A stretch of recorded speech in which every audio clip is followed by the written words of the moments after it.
Bonjour à tous et bienvenue dans cette nouvelle vidéo. Aujourd'hui on s'attaque à la partie 2 du jour 9 de l'Event of Code 2024.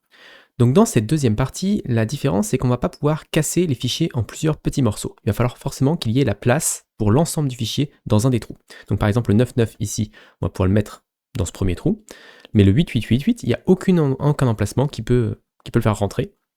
Donc on va le laisser à sa place. Ensuite on va s'occuper du 7777. Donc là il y a un emplacement de 3, donc c'est bon. Le 666, on va pouvoir le mettre nulle part, donc on le garde. Le 555, nulle part, donc on le garde.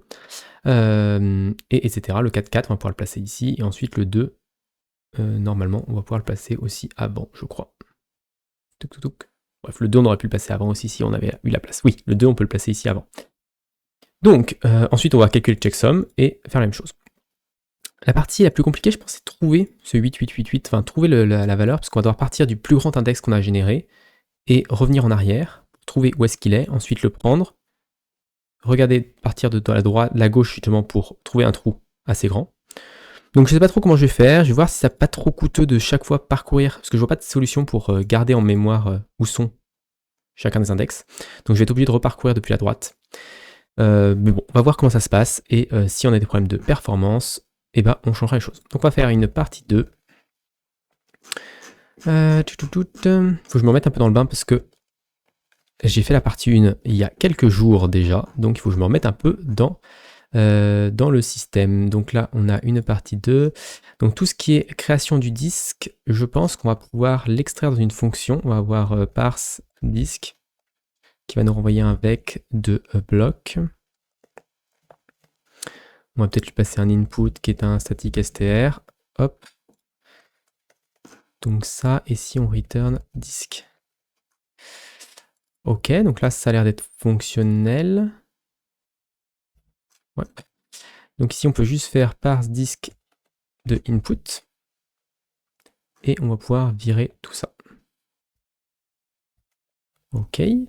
Je vais juste retourner ici, savoir qu'est-ce que j'avais submit. J'avais submit 62 722. Donc si je fais un cargo run bin 09, ça prend un petit peu de temps, mais on a bien 722. Ok. Donc ça, c'est la première partie. On n'a pas cassé, on va dire, en faisant notre petit refactor. Ensuite, ça, c'est la partie qui va calculer le checksum.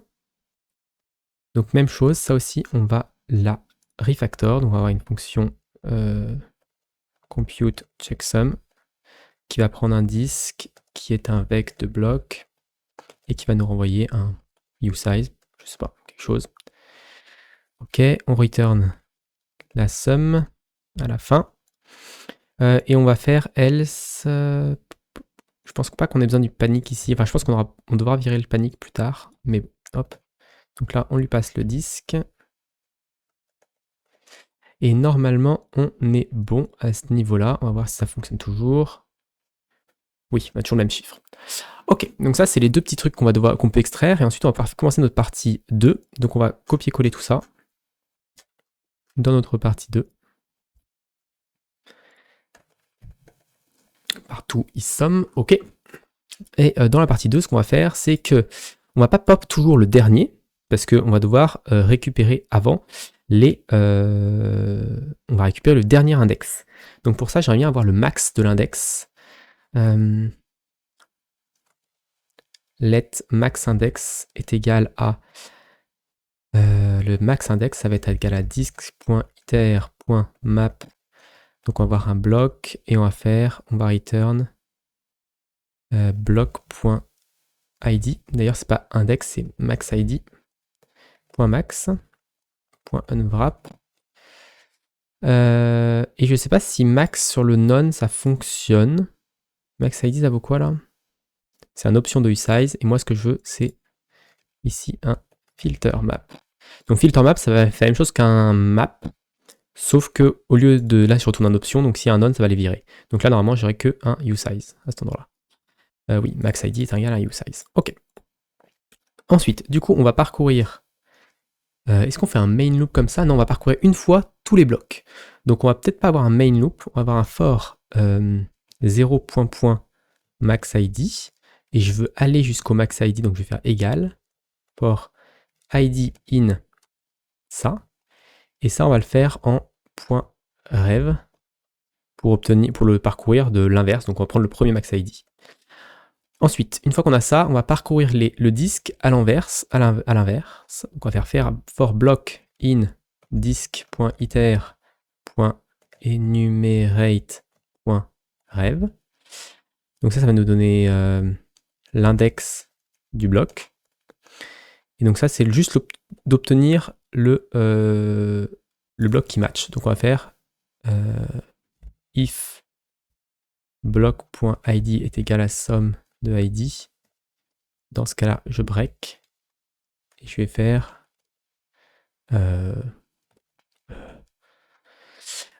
comment on peut appeler ça? Selected block, ou on va appeler block puisqu'on va l'utiliser beaucoup. On va faire ici égal à none. Et ici, du coup, on va faire let mute block. Et block est égal à block.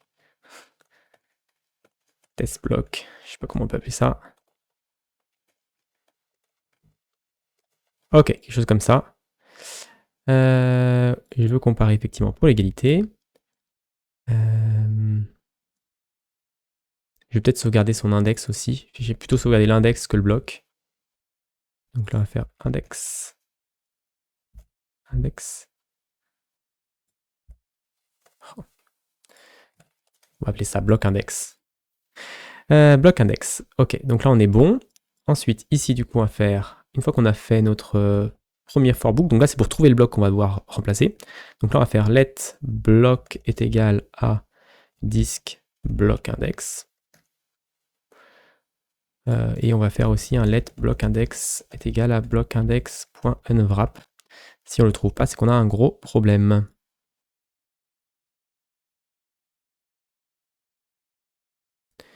Cannot move out. Je sais pas si je peux faire ça juste. Moi, je veux juste une référence vers mon bloc. Ok. Je sais même pas si j'ai besoin de ça vraiment, mais bon, on va voir. Ça va plus m'embêter qu'autre chose, je pense, au niveau des tests de Rust. Ensuite, on va parcourir depuis la gauche. Donc, on va faire for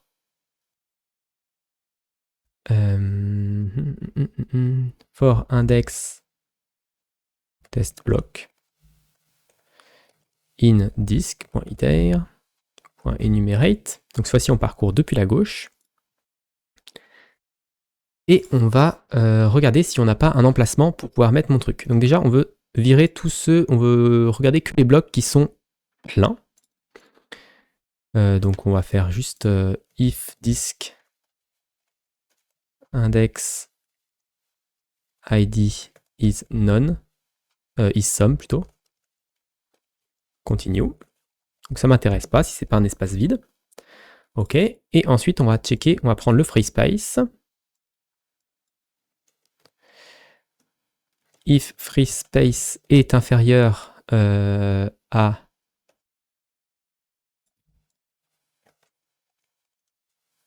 block index size, dans ce cas-là, on continue, même chose. C'est pas un truc qui nous intéresse.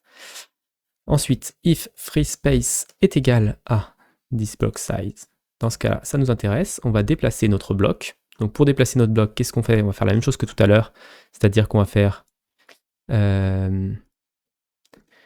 faire disk index est égal à disk block index, quelque chose comme ça. Et ça, c'est ça qui m'embête, je pense. Okay. J'ai un immutable block index.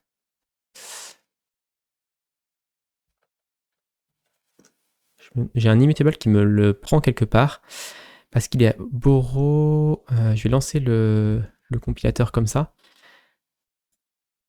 Disk index. Ok. Donc là, je peux faire peut-être clone. J'ai pas dit que bloc était clonable. Ok, donc là normalement ça fonctionne. Et disque, qu'est-ce qu'il aime pas? Mutable borrow occurs here. Ok, donc là on essaie de le modifier. Et ici on fait un disquitaire. Donc là on parcourt notre tuk. Ouais, c'est pour ça qu'on faisait un truc comme ça. Ce qui est un peu con. Index, ok. Donc là on parcourt du code disk length. On revient ici.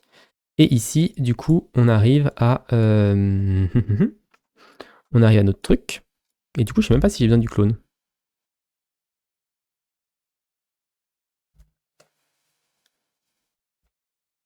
Ok, j'ai quand même besoin du clone ici. Ok. Et sinon, ça veut dire qu'on a trop de place. Et dans ce cas-là, on va faire notre petit système ici. Où on va faire... Hop, celui-là, c'est notre bloc clone. Et on insère un nouveau bloc AI plus 1, qui est un bloc free space disk I. Alors, c'est pas I, c'est index. Je sais pas pourquoi il me plante pas. Si, c'est bon, j'avais pas enregistré. Ok. Donc là, on a inséré notre bloc. Et on rajoute un espace vide après. Ok. Et dans tous les cas, on veut remplacer notre bloc à notre position originale, qui est bloc index. Donc la dernière chose à faire, c'est de faire disk bloc index.id est égal à none. Donc ça va nous transformer notre bloc index qui est tout au bout, qui est tout à droite, en vide, ce qui ne change pas grand chose dans les faits, à part pour calculer le checksum, je pense. Mais vu qu'on ne le pop pas, il faut quand même qu'on s'en charge. Ok. Dernière chose à faire, c'est de dire que si if index est supérieur ou égal à bloc index, break. D'ailleurs, on peut le faire du coup. Ici, je vais aller jusqu'à bloc index. On ne veut pas aller plus loin s'il n'y a pas de place avant. On ne va pas le mettre après, parce que sinon on pourrait le mettre après, ce qui serait con. Voilà, et ici on pourrait aussi également prendre le précédent bloc index pour le tour de boucle. Non, c'est ici. Ici on pourrait faire l'itération depuis le dernier bloc index. Ça nous permettrait de gagner du temps. Ok, donc ça c'est bon. Je peux enlever ma main loop, je pense. Je pense qu'on va pouvoir tester la partie 2. La part 2, je vais la tester avec l'exemple. Je crois que j'avais encore l'exemple ici. Donc je peux lancer le cargo bin 9 et voir ce que ça donne. Ok, donc là on a un unwrap line 117 qui a planté. Ok, donc on n'a pas trouvé de block ID qui était égal à ça. Donc block ID, c'est une option de sum ID. Ok, donc qu'est-ce qu'on est en train de tester? On est en train de tester test block ID avec sum ID. Ok, donc je vais voir un peu ce que ça donne. Alors on va faire un reset pour être plus lisible. Donc on va avoir un 9, et là il y a un somme 9, et ça devrait matcher. Ça devrait matcher. Et ça nous donne false du coup. Ce qui est étonnant. 9, 9, somme ID égale testBlock est égal true. Oui, et du coup, pourquoi block index unwrap line 117? Ah, c'est plus tard, c'est à la fin, oui, du coup, je suis en train de faire plusieurs. Et là, le 8, on le trouve pas. Somme ID, ce qu'on cherche, c'est le 8. Donc le 8, on va tester partout et on va pas le trouver. Alors, ça, c'est un petit peu bizarre. DBG ID. TestBlock ID. Ok. Juste comme ça. Donc là, le 9, on le trouve direct. On teste l'ID 9, après on teste le 8, on trouve 9, non, non, non. Donc en fait, on a remplacé le mauvais. Ok, on a juste remplacé le mauvais, on a remplacé le 8. Pourquoi? Parce que ici, le disk block index ID égale non. On le fait sur le bloc index, mais peut-être potentiellement ici, on a rajouté un élément. Donc là, ce serait plus 1, parce qu'on a rajouté, on a inséré un élément. Alors que ici, on peut le faire de façon sans le plus 1, parce qu'ici, on n'a pas rajouté d'élément. Ok. Ok, donc là on a un panic à no, ça veut dire qu'on a des blocs vides, parce qu'on n'est pas censé avoir des blocs vides dans l'autre précédent. Donc là par contre ici on va avoir des blocs vides. Donc je pense que pour le compute checksum, ici je crois que c'est juste un continu qu'il faut faire. Parce qu'on n'incrémente pas l'index quand c'est des blocs vides. 2160 pour la partie 2, on n'est pas bon. C'est peut-être un problème du checksum. On va print le disque déjà, voir ce que ça donne. Et je vais peut-être commenter la partie 1, juste pour nous accélérer un peu la vie. Ouais, c'est un peu plus rapide. Ok, donc là on a 00992, 11777, 11777, un trou 44, un trou 33, 4 trous 5555, ça a l'air d'être bon, hein. Et on a le 8 à la fin. Ok, donc ça a l'air juste d'être le checksum qui a un souci. Le calcul du checksum. Qu'est-ce que c'était le calcul du checksum? Tac, tac, tac. Continue the first few blocks position multiplied by the final. That the sum of the none. To calculate matching each of these block position with the file ID number it contains the left not block in position 0. If the block contains free space, skip it instead. Est-ce que ça veut dire qu'ici, il faut quand même qu'on incrémente l'index? Il est où mon checksum? Est-ce qu'ici, il faut qu'on fasse un index plus égal 1? 2837, ça a l'air d'être ça? Non, 2858. Pourquoi? Pourtant, on a le bon disque en tout cas. On a le bon disque, 0099, ok. On parcourt les blocs de chaque disque. Pour chacun, on parcourt... Ah oui, parce qu'ici, il faut que je parcours le block size quand même. Ok, donc là, mon if let sum, il faut que je le mette ici. Je vire ça, je vire tout ça. Je parcours toujours le block size et il me manque quelque chose ici. Il manque l'id. Et l'id, ça va être du coup block.id.unwrap or 0. Et du coup, ça nous permet normalement d'avoir 2858. Ok. Et donc maintenant, j'ai plus qu'à changer, enlever mon print parce que ça a bugué. Je vais... Pourquoi je faisais un print dans le part 1 qui n'était plus appelé? Ok, je testais pas du tout. Non, j'avais décommenté les deux. Ok, donc partout istrushmush, là je peux enlever mon print, et là je peux dire que c'est sur l'input, et donc là je peux faire un cargo bin release pour voir combien de temps ça va prendre. Oups, j'ai laissé un DBG. Donc je vais pouvoir enlever mon DBG, hop, enlever mon DBG, et je peux lancer mon run, et je peux faire ma deuxième, mon submit, et ce n'est pas la bonne réponse. Alors, qu'est-ce que j'ai pu faire comme fausse alors que j'ai le bon disque pour... Alors,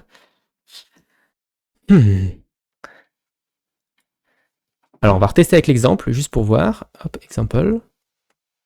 2858. Donc là, on est bon.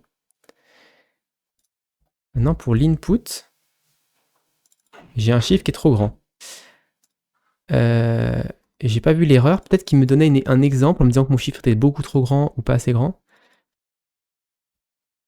Est-ce qu'il y a un autre truc que j'aurais loupé? The process, sort now, so using this method instead, what is the raising file system checksum?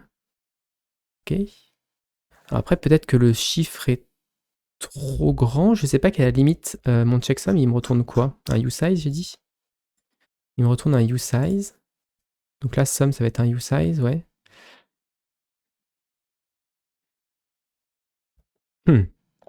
Alors là, c'est bizarre, parce que quand j'ai réussi l'exemple, mais pas l'input, c'est un peu perturbant.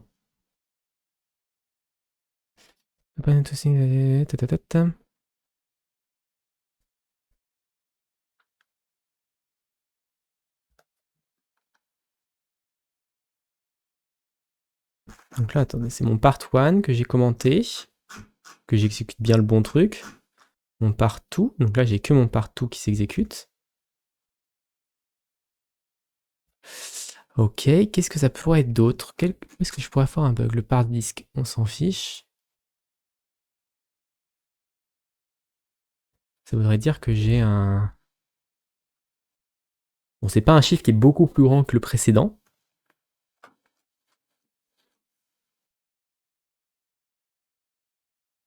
Disk push. Donc moi, c'est ma partie 1. Donc on s'en fout un peu la partie 1. Et sur la partie 2, donc j'ai mon max ID. Qu'est-ce qu'on pourrait avoir comme bug qui ne serait pas dans l'exemple, mais qui serait dans notre résultat final?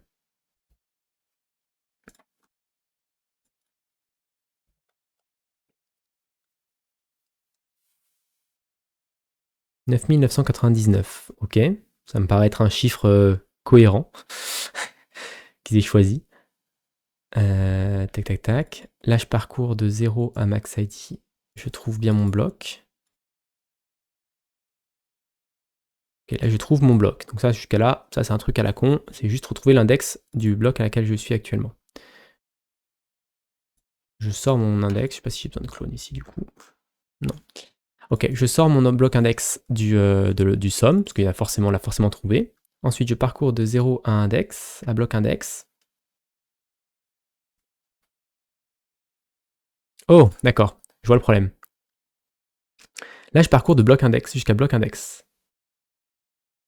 Le problème, c'est que des fois, j'incrémente ici mon bloc index. Non, parce qu'à chaque fois, je refais, après avoir incrémenté mon bloc index, je sors.